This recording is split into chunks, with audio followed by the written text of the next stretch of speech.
একজন তো হয়েছে, কিন্তু আমার ধারণা আরও কয়েকজন হওয়ার চেষ্টা করেছে, কিন্তু হয়তো পারেননি। এটা যখন আমরা দায়িত্বে ছিলাম তখনই আমরা দেখছিলাম, এবং যখন এই আলাপগুলো আসে আমরা নিজেদের থেকেই, আমি নিজেই প্রায় 1 বছর আগে পরিষ্কার করেছিলাম যে যদি আমি নির্বাচনে অংশগ্রহণ করি তাহলে আমি নির্বাচনকালীন সময়ে সরকারে থাকবো না, তফসিলের পর থেকে ওই সময়টাতে। কারণ এটা আমাদের এক ধরনের নিজেদের জায়গা থেকে গুডউইল এবং আন্ডারস্ট্যান্ডিংয়ের জায়গা আছে।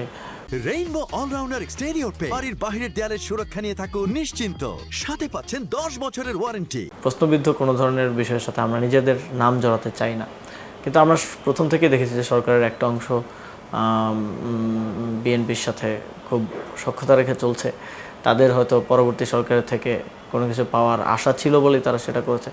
এবং আমরা দেখেছি যে একটা অংশ প্রশাসনিক নির্বাচনকে কেন্দ্র করে যে প্রশাসনিক রদবদল, যে এসপি ডিসিদের পরিবর্তন, সেটার সাথে জড়িত ব্যক্তিরাও যখন এই সরকারের মন্ত্রীর পর্যায়ে চলে আসেন তখন স্পষ্টভাবেই আসলে বোঝা যায় যে বাংলাদেশের জনগণের সাথে এক ধরনের প্রতারণার মাধ্যমে এই নির্বাচনটা হয়েছে, এবং এর মধ্যে অনেক সূক্ষ্মভাবে কারচুপির মতো বিষয় ঘটেছে, যেটা 2008 সালের নির্বাচনে আমরা দেখি যে আপাতদৃষ্টিতে নির্বাচন সুষ্ঠু মনে হলেও নির্বাচনের পূর্ববর্তী কিছু কাজ এবং পরবর্তী কিছু কাজের একটা কোঅর্ডিনেশনের মধ্য দিয়ে বোঝা যায় যে এই নির্বাচনে নানাভাবে প্রভাব বিস্তার করার চেষ্টা করা হয়েছে এবং সেটার একটা ফলাফল এসেছে।